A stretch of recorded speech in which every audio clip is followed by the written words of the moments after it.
개인의 인지 과정에 따라서 달라질 수 있다라고 본 거죠. 그래서 인지적인 평가를 크게 세 가지 타입으로 이제 설명을 나누어서 했는데,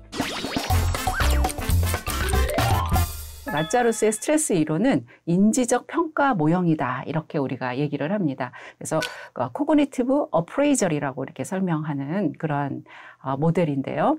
이 라자루스 같은 경우에는 이 스트레스라는 거는 환경과의 상호작용에 대해서 개인의 신념 체계에 따라서 대처하는 그런 과정이 달라진다라고 봤습니다.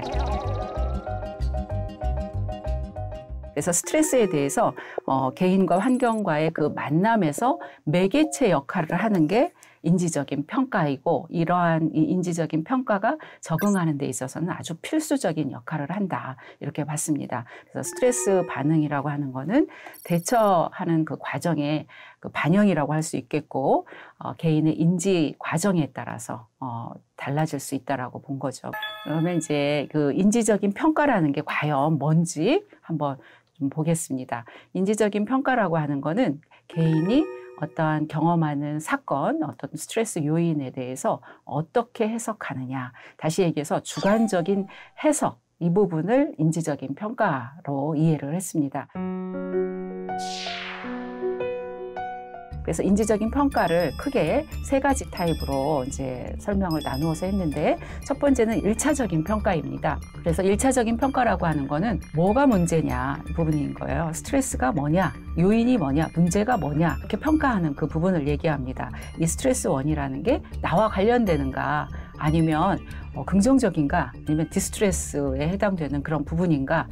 두 번째는 2차적인 평가에 의해서 또 이 과정이 이루어진다. 그 2차적인 평가라고 하는 거는 1차적으로 뭐가 문제인지 이러한 내용들을 봤어요. 그러면 그거에 대해서 어떻게 대처할 것인가, 대처 방안과 관련된 게 2차적인 평가 부분입니다. 그래서 우리가 스트레스 요인에 대해서 선택할 수 있는 대처 방안에는 뭐가 있고, 또 가능한 극복 방안은 뭐가 있는지, 그러한 것들을 활용했을 때 어떤 결과를 가져올 수 있는지, 이러한 것들에 해당되는 그 평가가 이제 2차적인 평가에 해당이 되겠습니다.